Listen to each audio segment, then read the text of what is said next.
ಇನ್ನು ದರ್ಶನ್ ಪತ್ನಿ ವಿಜಯಲಕ್ಷ್ಮಿ ಅವರಿಗೆ ಅಶ್ಲೀಲ ಕಾಮೆಂಟ್ ಕಳಿಸಿದಂತಹ ಕೇಸ್ಗೆ ಸಂಬಂಧಪಟ್ಟಂತೆ 8 ಆರೋಪಿಗಳ ಮೊಬೈಲ್ ಅನ್ನು ಪೊಲೀಸರು ಸೀಸ್ ಮಾಡಿದ್ದಾರೆ.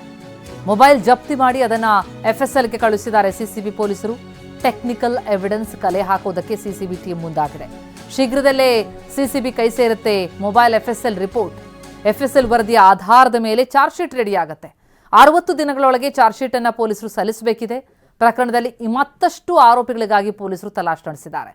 ಚಾರ್ಜ್ ಶೀಟ್ ಸಲ್ಲಿಕೆ ಬಳಿಕವೂ ಕೂಡ ಖಾಕಿ ತನಿಖೆ ನಡೆಯುತ್ತೆ. ಅಶ್ಲೀಲ ಕಮೆಂಟ್ ಅನ್ನು ಕಳಿಸುವಂತವರಿಗೆ ಬಿಸಿ ಮುಟ್ಟಿಸುವಂತಹ ಕಾರ್ಯ. ಆಕಸ್ಮಿಕ ಬೆಂಕಿಯಿಂದ ಹೊತ್ತಿ ಉರಿದಿವೆ ಗುಜರಿ ಶೆಡ್ಗಳು. ಬಿಂಗಿಪುರ ಕೆರೆ ಸಮೀಪ ಸಂಭವಿಸಿದಂತಹ ಅವಘಡ. ಬೆಂಗಳೂರಿನ ಎಲೆಕ್ಟ್ರಾನಿಕ್ ಸಿಟಿ ಬಳಿಯ ಬಿಂಗಿಪುರದಲ್ಲಿ ಈ ಘಟನೆ ನಡೆದಿದೆ. ಅಲ್ಲಿ ಶಂಕಿತ ಬಾಂಗ್ಲಾ ವಲಸಿಗರು ವಾಸವಿದ್ದಂತಹ ಶೆಡ್ಗಳದು, ಅದಕ್ಕೆ ಬೆಂಕಿ ಬಿದ್ದಿದೆ. 1 ವಾರದ ಹಿಂದೆ ಎಲ್ಲರನ್ನೂ ತೆರವುಗೊಳಿಸಲಾಗಿತ್ತು. ಹಿಂದೂಪರ ಸಂಘಟನೆ ಕಾರ್ಯಕರ್ತರಿಂದ ತೆರವು. ಈಗ ಶಂಕಿತ ಬಾಂಗ್ಲಾ ವಲಸಿಗರನ್ನ ಪೊಲೀಸರು ವಶಕ್ಕೆ ಪಡೆದಿದ್ದಾರೆ.